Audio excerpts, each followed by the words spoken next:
You did everything right last night. You said no at the table when everyone else was having dessert. You checked the label on the yogurt before you ate it. You went to bed at a reasonable hour, feeling like you had done your part. And then this morning, you sat down with your glucose monitor, pressed the button, and the number staring back at you made no sense. Higher than yesterday, higher than you expected, higher than it has any right to be after a day when you were so careful. You sat there for a moment in the quiet of the kitchen, and you thought the same thing you have thought 100 times before. What am I doing wrong? I am going to count down 3 specific desserts, 3 foods that do not just avoid harm, but actively work to repair the system that diabetes disrupts. We are going from number 3 down to number 1, and number 1 is the one that surprises everyone, because its effect does not stop at the meal you are eating. It reaches forward into the next morning. Stay all the way through. That last piece is the one that changes how you think about this entirely. Let me describe the experience you know better than almost anyone. You have been managing this for years. You have done the work. You have cut the obvious things, the soda, most of the bread, the desserts that used to be a normal part of your evening. You have read the articles. You have listened to the advice. You carry a mental list of foods you are allowed and foods you are not, and you consult it constantly, sometimes without even realizing you are doing it. Every meal is a small calculation. Every social occasion requires a quiet assessment of what is on the table and what you can afford to touch. And yet the numbers are still unpredictable. You wake up some mornings and they are fine, and you feel something close to relief. You wake up other mornings and they are elevated without any obvious reason. And the frustration that settles in is not just about the number. It is about the relentlessness of it. The feeling that no matter how carefully you manage this, the condition is somehow still slightly ahead of you. You have been told the same thing repeatedly. Avoid sugar, restrict your carbohydrates, watch what you eat, and you have followed that guidance as faithfully as you possibly can. But here is what nobody has told you, and this is the piece that changes everything. Restriction is necessary, but restriction alone has a ceiling. And the reason so many people manage diabetes for years without ever experiencing the kind of stable, predictable blood sugar they are hoping for is not that they are restricting the wrong things. It is that restriction is only half of the equation. The other half, the half that actually repairs the underlying system, is something most people with diabetes have never been explicitly told about. You are not imagining the frustration, and you are not doing it wrong. You are working with an incomplete set of tools. Hold that thought, because I want to come back to something that will make complete sense by the end of this video. There is a specific mechanism happening in your body right now, not the one you have been told about, not the sugar story, but a different process operating underneath it, that determines how well your cells actually respond to insulin on any given morning. And once you understand what it is and what controls it, you will realize that some of the most powerful levers for blood sugar management are not about what you remove from your plate. They are about what you add. Most people have never heard this framed this way. Most people spend years removing things and wondering why the fundamental problem does not seem to resolve. By the end of this video, you will understand exactly why, and you will have 3 specific, practical, genuinely enjoyable foods that work on that underlying problem directly. My name is Dr. Jane Mitchell. I have been working face-to-face with people managing type 2 diabetes for more than 20 years, not in a research laboratory, in a clinic, across a desk, looking at blood work and listening to the frustration of people who are trying their absolute best and still not getting the results they deserve. I have reviewed hundreds of clinical studies on insulin resistance, inflammation, and the specific dietary factors that influence how well the body's glucose management system functions over time. And in those 20 years, the single most consistent pattern I have seen is this. The people who make the most durable progress are not always the ones who restrict the most aggressively. They are the ones who also begin actively feeding the system that diabetes has disrupted. What you are going to learn today has strong research behind it. It is consistent with current understanding of metabolic health at the level of cellular biology. And it is also, I want to be clear, something that works alongside your medical care, not instead of it. If you are on medication for diabetes, please do not adjust it without your physician's guidance. What I am offering today is a more complete picture of what is possible within the framework of your existing treatment, because you deserve that complete picture, and most people never receive it. Before we dive in, if you're finding this useful, take 2 seconds right now, hit that subscribe button so you never miss a video, and give this a thumbs up. It genuinely helps more people like you find this content. And drop a comment below. Tell me what country you're watching from. I'd love to know where our community is tuning in from around the world. Hold on a second. Before we go any further, I've put something together for you. It's called the Glucose Paradox. It's a free guide on blood sugar and diabetes, and you can grab it for free through the link in the description. I'm telling you this now because I want you to finish this video with a concrete tool in your hands. To get it right away, just click the link in the description, head over to my site, and drop your email. You'll receive the guide in your inbox a few minutes later. But I don't want to take up any more of your time. Let's get back to the video. Before I explain the science behind the 3 desserts, I want to tell you about a woman named Carolyn. Carolyn was 68 years old, living in Savannah, Georgia, and she had been managing type 2 diabetes for 11 years when she first came to see me. She was not someone who ignored her health. She was meticulous. She tracked her food. She took her medication on schedule. She had attended multiple diabetes education programs over the years. Her pantry was organized around what she was allowed to eat. She had made peace, or something like peace, with a life that felt defined by things she could not have. But her blood sugar was still unpredictable in a way that exhausted her. Good days followed bad days with no clear logic she could identify. Her fasting readings in the morning were often high, even when the previous day had been careful. Her energy was inconsistent, and she carried a quiet, persistent sense of guilt that accompanied every eating decision she made. A feeling that if her numbers were not where they should be, she must have done something wrong, eaten something she should not have, been insufficiently disciplined in some way.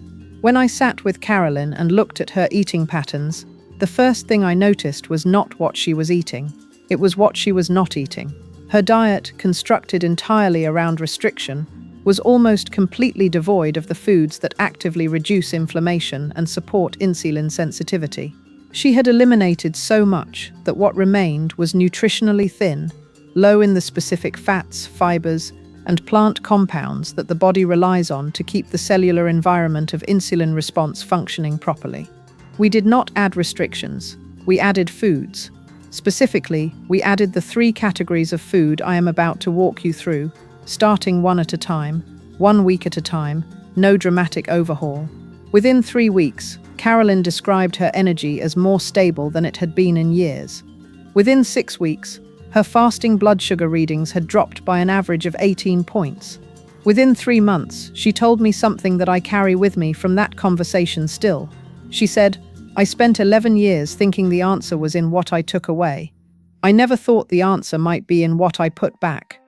Hold on to that, because it is the whole point. To understand why these 3 desserts work, you need to understand what is actually driving blood sugar instability at the level of biology, and it is not what most people think. When most people hear the word diabetes, the first mental image is sugar. Too much sugar causes it. Avoiding sugar manages it. That is the model, and it is not wrong, but it is incomplete in a way that leaves out the most important part of the picture. Here is what is actually happening inside your body. Think of your cells as rooms throughout your body, in your muscles, your organs, your brain, that need fuel to function. Glucose is that fuel. But glucose cannot enter those rooms on its own. It needs a key, and that key is insulin, a hormone produced by your pancreas. In a healthy body, you eat. Glucose enters the bloodstream. Insulin is released. Insulin unlocks the cell doors. Glucose gets inside. Blood sugar returns to normal. The whole process runs smoothly, efficiently, almost invisibly. In type 2 diabetes, something changes the locks on those cell doors. They become stiff, unresponsive. The key, insulin, is still there. Your pancreas is still producing it. But the locks have changed so much that the key does not work as well as it used to. Glucose cannot enter your cells efficiently. It stays circulating in the bloodstream, and that is what shows up as high blood sugar. The name for this condition is insulin resistance. And here is the critical piece that most people are never told. Insulin resistance is not caused primarily by eating too much sugar. A diet consistently high in refined sugar contributes to it over time. Yes, but the main driver, the process that actually initiates and sustains insulin resistance, is something different. It is chronic low-grade inflammation, the kind you cannot feel, the kind that does not show up as pain or swelling.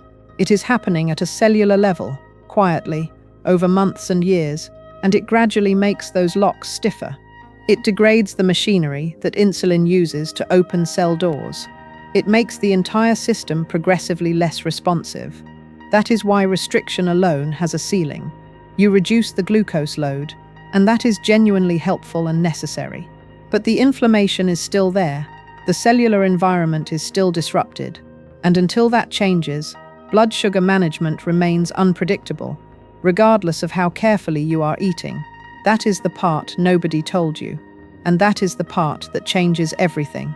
Now you might be thinking, if inflammation is the real problem, what causes it, and what can I actually do about it? Those are exactly the right questions, and the 3 desserts I am about to walk you through are the most practical, enjoyable answer I can give you. Pon to mais rapis en pon to pis en pon to pi.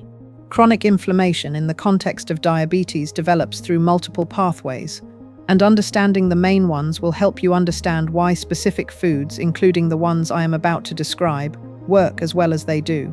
The first pathway is dietary. A sustained pattern of eating that is high in refined carbohydrates, processed oils, artificial additives, and low in fiber and plant diversity creates a pro-inflammatory environment inside the body over time. This is well established in the research, but the dietary pathway is also the most reversible, meaning that introducing specific anti-inflammatory foods can begin to shift that environment in a meaningful direction relatively quickly. The second pathway is gut health, and this is the one that has received the most remarkable scientific attention in the past decade. Inside your digestive system, primarily in your large intestine, you have a community of trillions of microorganisms, bacteria, primarily, that collectively form what researchers call your gut microbiome. And this community plays a direct, documented role in how your body manages blood sugar, regulates inflammation, and responds to insulin. Think of your gut microbiome like the soil in a garden. Healthy, diverse, well-nourished soil produces plants that are resilient, productive, and resistant to disease. Depleted soil, stripped of nutrients, poor in diversity, subjected to repeated stress, produces plants that struggle and underperform regardless of how much water and sunlight they receive. When your gut microbiome is healthy and balanced, the chemicals it produces travel through your bloodstream and actively support insulin function, reduce inflammation, and help regulate appetite. When it is disrupted by a diet low in fiber, high in processed foods, by antibiotic use, by chronic stress, those same chemical signals shift in a direction that worsens inflammation and insulin resistance. This is why gut health is no longer considered a separate topic from blood sugar management. They are directly and bidirectionally connected. The third pathway is stress and cortisol. And I want to be direct about this, because it is frequently overlooked in conversations about diabetes management. When your body is under significant ongoing stress, it produces elevated levels of a hormone called cortisol. Cortisol in short bursts is necessary and useful, but when it stays elevated chronically, it does 2 things that are directly harmful for blood sugar. First, it increases inflammation throughout the body. Second, it signals the liver to release stored glucose into the bloodstream, which is why blood sugar readings can be elevated on stressful days, even when eating has been exemplary. The quiet guilt that so many people with diabetes carry about their numbers, the self-blame that follows an unexplained high reading, is not just emotionally painful, it is metabolically harmful. Stress and guilt activate the cortisol response. Elevated cortisol worsens insulin resistance. The stress about blood sugar makes blood sugar worse. That is a real, documented biological loop, not a metaphor. And understanding it is part of why the approach I am describing today is not about restriction and judgment, but about active support and self-compassion. You are not failing when your numbers are high. You are navigating a complex biological system that responds to dozens of factors simultaneously. Give yourself that. Now let us talk about the 3 desserts.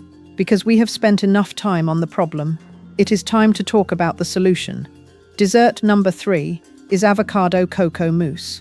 And I want to spend a moment on the symptom it addresses before I explain how it works, because that is always where understanding starts. You know that feeling in the late afternoon or evening when a craving arrives, not a gentle wish for something sweet, but an insistent pull, a craving that feels less like preference and more like need. You know intellectually that you should not be reaching for processed sugar, but the craving is so specific and so persistent that resisting it requires something closer to willpower than choice. That craving is not a character weakness, it is a biological signal, and it is almost always driven by one of 2 things: a blood sugar pattern that has not been stable since morning, or a diet that has not been providing the fats and nutrients that your satiety hormones depend on, often both simultaneously. Healthy fat triggers the release of hormones that communicate directly with your brain's hunger center, telling it, in clear chemical language, that enough fuel has arrived and the search can stand down. Processed foods are specifically engineered to bypass those signals. They keep you wanting more because they are designed to do exactly that. Whole food sources of healthy fat work with your satiety system the way the system was designed to work. This is why the first dessert is built around avocado. Avocado is one of the richest natural sources of monounsaturated fat available to us. Roughly 70% of the fat in an avocado comes from a compound called oleic acid, the same primary fat found in extra virgin olive oil. Oleic acid has been studied extensively for its effects on metabolic health. It reduces markers of inflammation in the body through specific molecular pathways. It improves the sensitivity of insulin receptors, essentially making the cell door locks more responsive to the insulin key. And it does this not through a drug mechanism but through a nutritional one, meaning the body can use and regulate it through its own systems. Avocado also provides approximately 10 grams of fiber per fruit.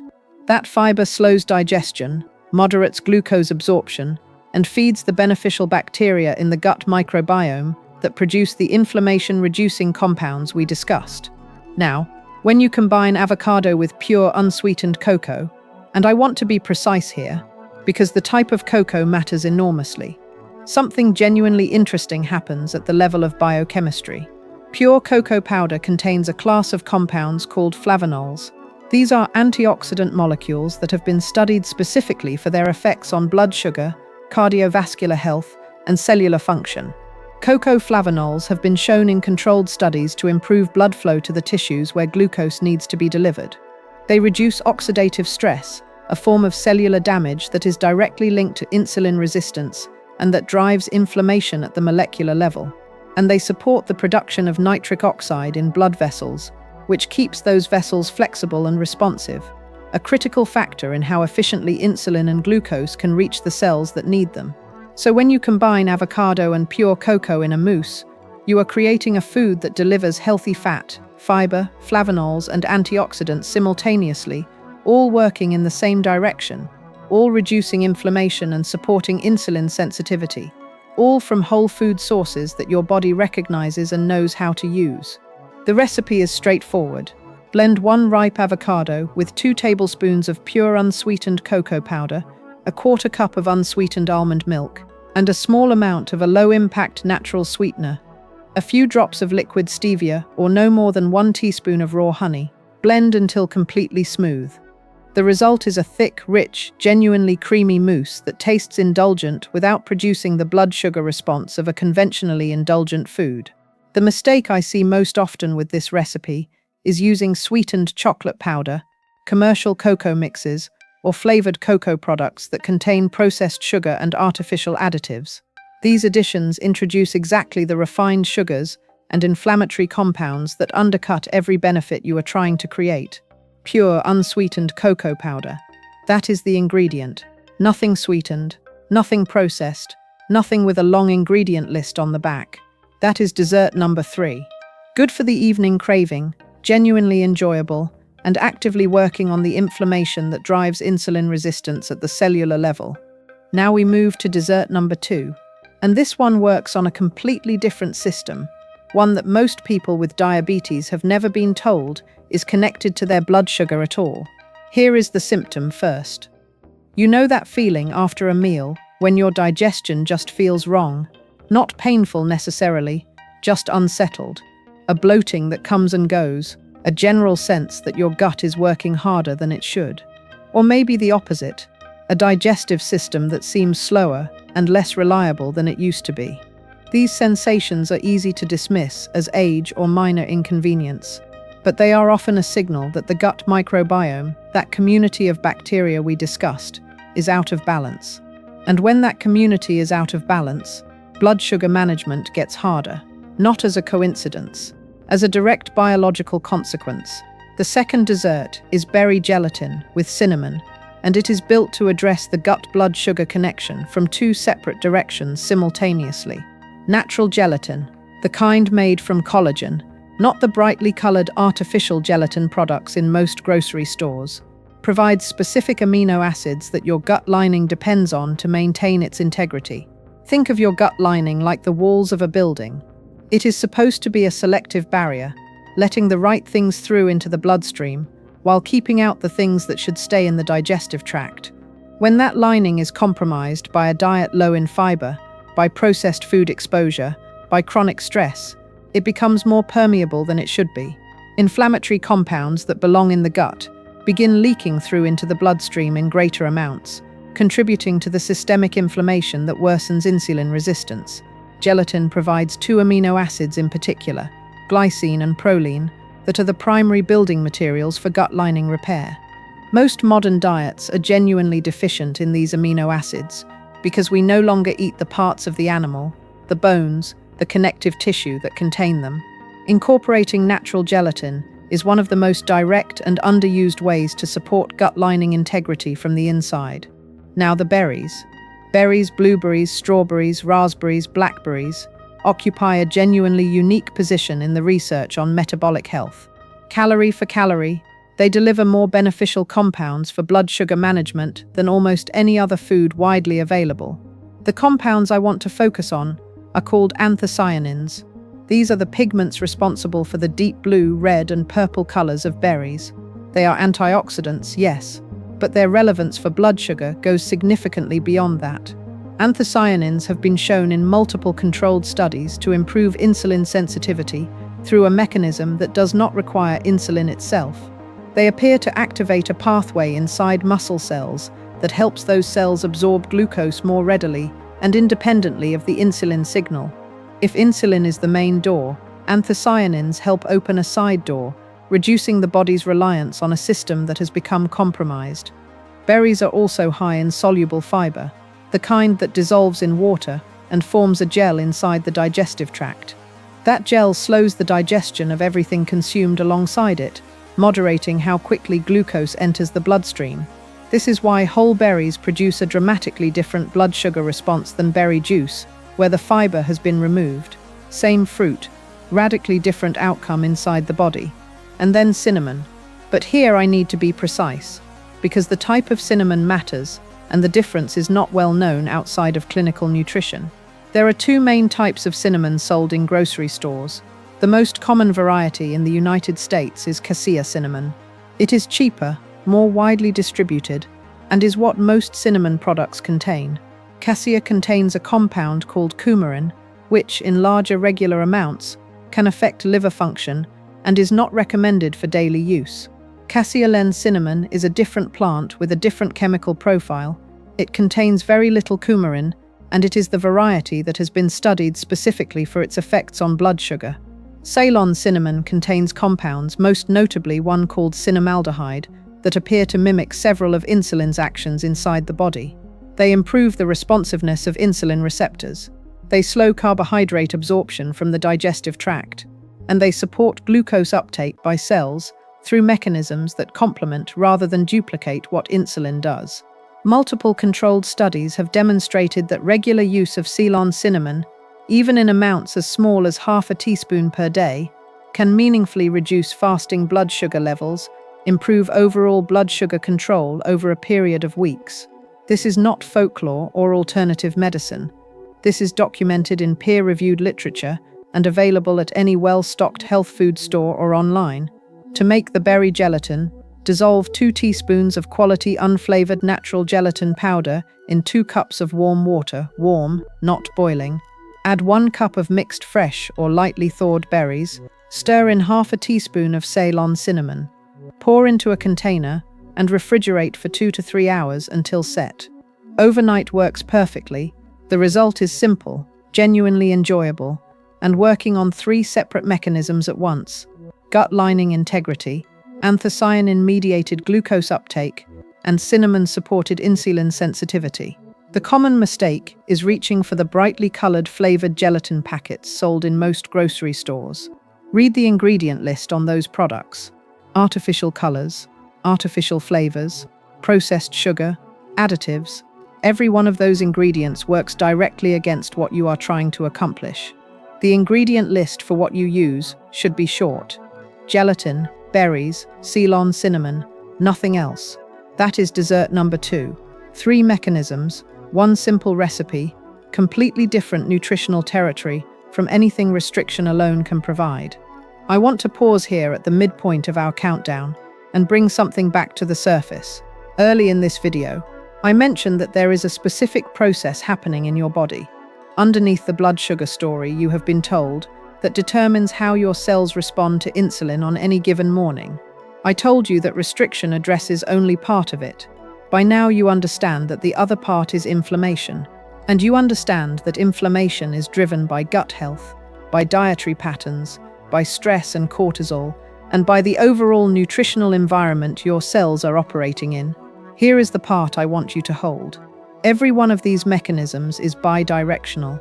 That means they can be driven in either direction, toward worsening or toward improvement, by consistent inputs over time. The same adaptability that allowed inflammation to develop slowly is the adaptability that allows it to resolve. The body is not fixed, it is responsive. And the foods I am describing today are some of the most consistent inputs you can provide to drive that system in the right direction. Now let me tell you about a man named Walter, before we get to number 1, because his story is the one that brings this principle to life most clearly. Walter was 73 years old, retired, living outside of Charlotte, North Carolina. He had been diabetic for 8 years. He was not a man who complained much or asked for help, and when he came to see me, it was because his daughter had essentially made the appointment on his behalf. His position, stated plainly in our first meeting, was that he had tried the dietary advice before, and it had not moved the needle, and he was not particularly interested in trying harder at something that had already failed him. When I asked Walter to walk me through exactly what he was eating, what I heard was a diet built entirely around things he was avoiding. Almost no fiber, almost no plant variety, very little fat of any kind, because he had been told fat was dangerous, and he had taken that seriously. His dinner almost every night was a small piece of plain chicken, a serving of plain rice, and some steamed broccoli. He had been eating this for years, believing it was what responsible diabetes management looked like. It was responsible in the sense that it avoided obvious triggers, but it was providing almost nothing that actively supported the system that diabetes had disrupted. Walter's cells were operating in an inflammatory environment with no nutritional support for repair. I did not tell Walter to change everything. I told him to add 1 thing for the first week, just 1, the dessert I am about to describe. He was skeptical, genuinely, thoroughly skeptical, but he agreed to try it because it required very little effort and because, as he put it, he had nothing left to lose by trying. 3 weeks later, Walter sat across from me and slid his blood glucose log across the desk without saying anything.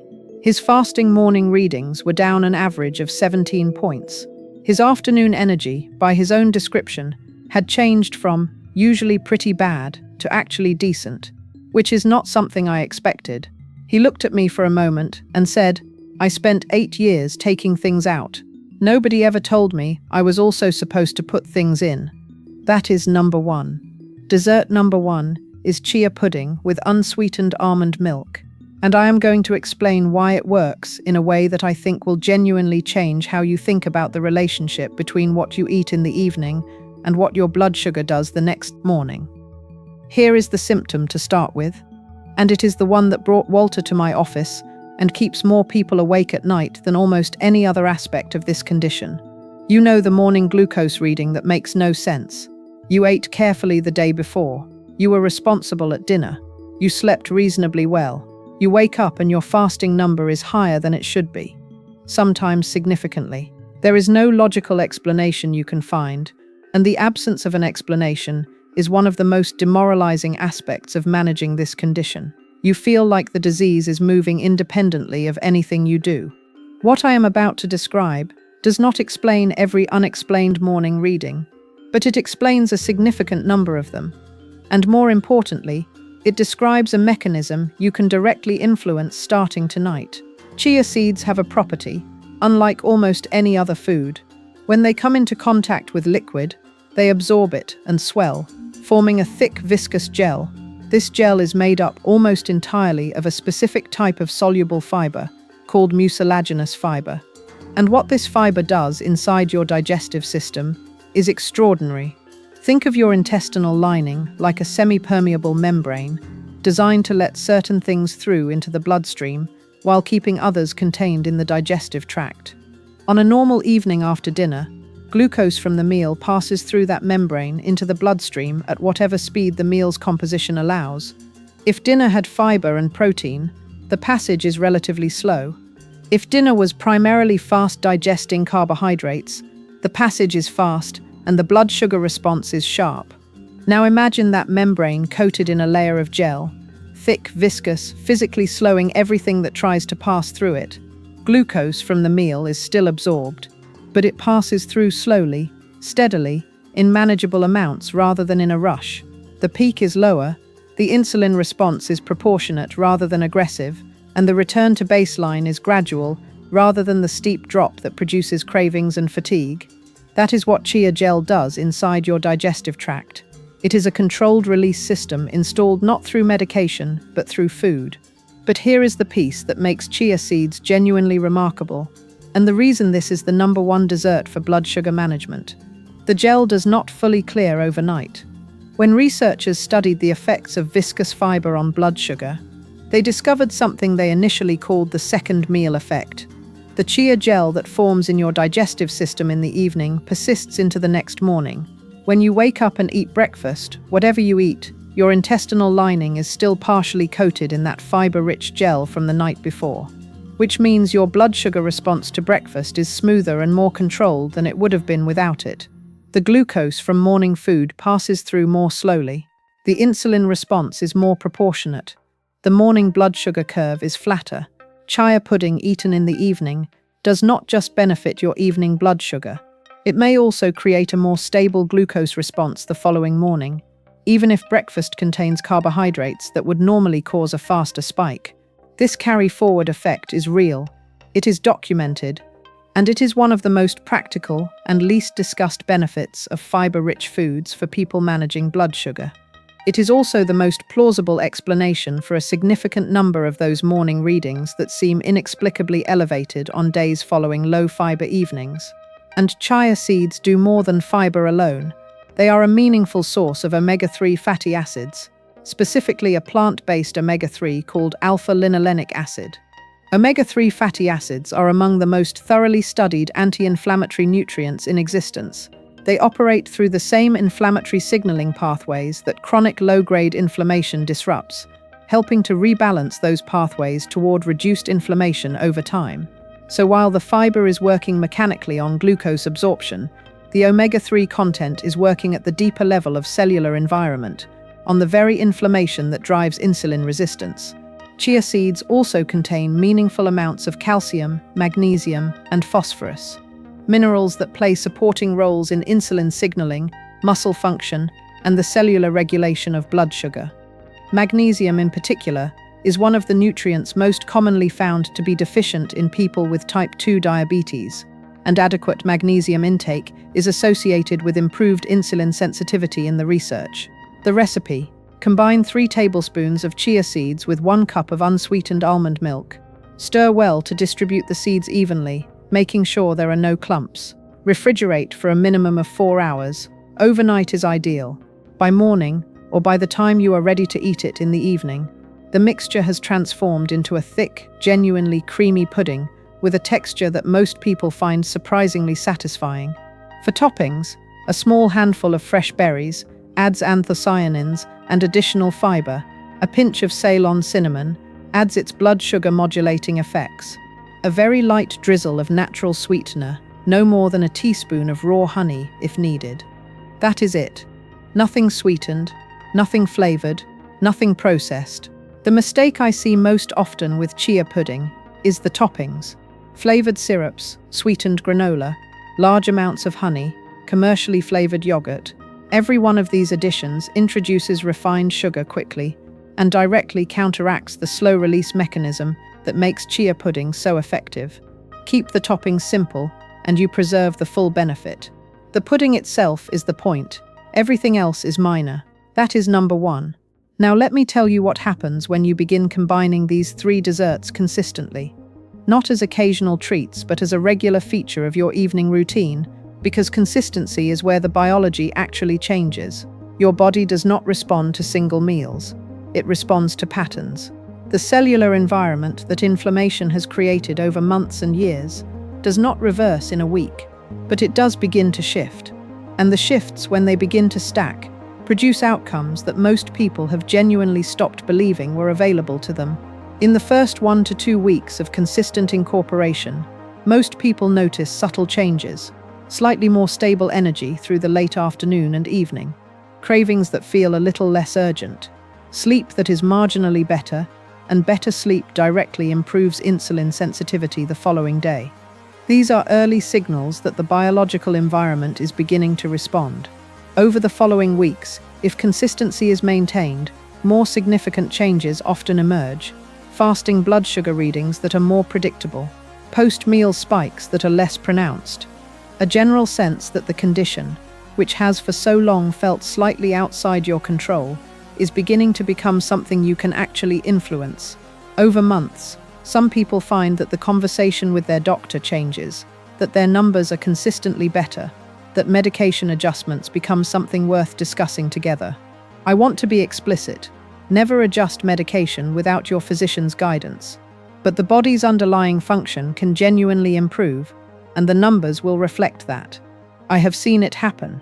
It is not universal, but it is real, and it is possible in a way that restriction alone rarely achieves.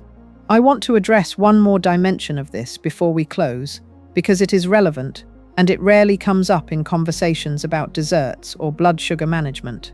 What you drink matters more than most people realize, and it matters in a direction that surprises people. A glass of freshly squeezed orange juice, natural, homemade, no added sugar, can produce a blood sugar spike comparable in speed to a sweetened soda. The reason is the same reason whole berries are different from berry smoothies. When you remove the fiber from fruit, you remove the mechanism that controls how quickly the natural sugar is absorbed. What remains is concentrated natural sugar in liquid form, with nothing to slow it down. The sugar is natural. The absorption is still fast. Water is the most important beverage for blood sugar management, for a reason that is practical and direct. When you are even mildly dehydrated, glucose concentrates in your bloodstream, pushing readings higher than they would otherwise be on the same diet. Staying well hydrated helps your kidneys clear excess glucose more efficiently. A glass of water before meals, before coffee, before anything else, is one of the simplest and most consistently beneficial habits for blood sugar management available. Green tea deserves a specific mention. Multiple studies have documented a modest but real beneficial effect of regular green tea consumption without added sugar on fasting blood sugar and insulin sensitivity. The compounds responsible are called catechins, a group of antioxidants found in green tea leaves. They are not a substitute for medication or dietary changes, but in the context of a broader approach that includes the 3 desserts we discussed, they are a genuine supporting addition. Movement is the other piece I want to address, not because it is news, but because the specific version of movement that matters for blood sugar after a meal is often not what people think of when they hear the word exercise. Your skeletal muscle, the muscle in your legs, your core, your arms, is the single largest consumer of glucose in your entire body. And here is the remarkable part. When your muscles are active, they can absorb glucose from the bloodstream directly, without requiring insulin to facilitate the process. They bypass the compromised insulin signaling system entirely and pull glucose in through their own mechanism. What this means practically is that 10 to 15 minutes of gentle walking after dinner can reduce your post-meal blood sugar spike by a meaningful and measurable amount, not because of calorie burning, not because of cardiovascular conditioning, but because the muscles being used are actively removing glucose from the bloodstream through a pathway that does not depend on insulin working correctly. If your evening includes a short walk after the meal, followed by chia pudding an hour later, you are addressing blood sugar from 3 directions simultaneously. The walk clears post-meal glucose through muscle activity, the chia gel slows any remaining absorption, and the carry-forward effect of the chia fiber moderates the following morning's fasting response. That combination, 10-minute walk, chia pudding in the evening, is one of the most practical and evidence-supported evening habits for blood sugar management that exists, and it requires nothing more than a pair of shoes and 3 tablespoons of seeds. I want to come back to Carolyn now, because her story is how this video closes, and I think her words carry something that my explanation alone cannot. When we began working together, Carolyn had spent 11 years constructing her life around things she was not allowed to have. Her relationship with food had become almost entirely defined by limitation, and the emotional weight of that limitation had become part of her daily experience in a way she had largely stopped noticing because it had been present for so long. 3 months after we started adding foods rather than removing them, after the avocado cocoa mousse became part of her evenings, after the berry gelatin appeared in her refrigerator 2 or 3 times a week, after the chia pudding became a routine she genuinely looked forward to, she came in for a follow-up, and I could see something different in her before she said a word. Her numbers were better, meaningfully better. Her fasting readings were down. Her HbA1c had improved at her last lab draw. Those things mattered, but they were not what was different about how she looked sitting across from me. What was different was the guilt. It was gone, or mostly gone, reduced to something manageable rather than constant. Because for the first time in 11 years, the act of eating something in the evening felt like an act of support rather than an act of risk. She said, "I spent 11 years thinking the answer was in what I took away. I never thought the answer might be in what I put back." That is the reframe I want to leave you with today. Not that restriction does not matter. It does. But your body is not just a system to be controlled and limited. It is a system that actively wants to function well, that is designed to regulate itself, that is built with an extraordinary capacity for repair when given the right conditions. You are not broken. You are not failing. You are managing a complex condition with incomplete information. And now the information is more complete. 3 desserts, 1 at a time, 1 week at a time, starting tonight. And hey, if you made it all the way here, please subscribe to this channel if you haven't already. Hit the like button to let me know this was worth your time. And leave a comment below. Tell me what country you're watching from. Seriously, I read every single one, and it means a lot to see how far this community reaches. You know what the problem is with diabetes and high blood sugar? Most people find out way too late, and by the time they do, they have no idea where to even start. That's why I decided to create a free guide. It's called The Glucose Paradox, and inside, you'll find everything you wish you'd known sooner. I'll explain how blood sugar actually works, and why your body sometimes reacts the exact opposite way you'd expect. That's why it's called a paradox. I've also included concrete habits you can start changing right now, even if you know zero about nutrition or medicine. It's free, you can download it in a second, and it might be the single most useful thing you do for your health today. Just click the link in the description to head to the site, drop your email, and get the guide sent straight to you. Don't put this off.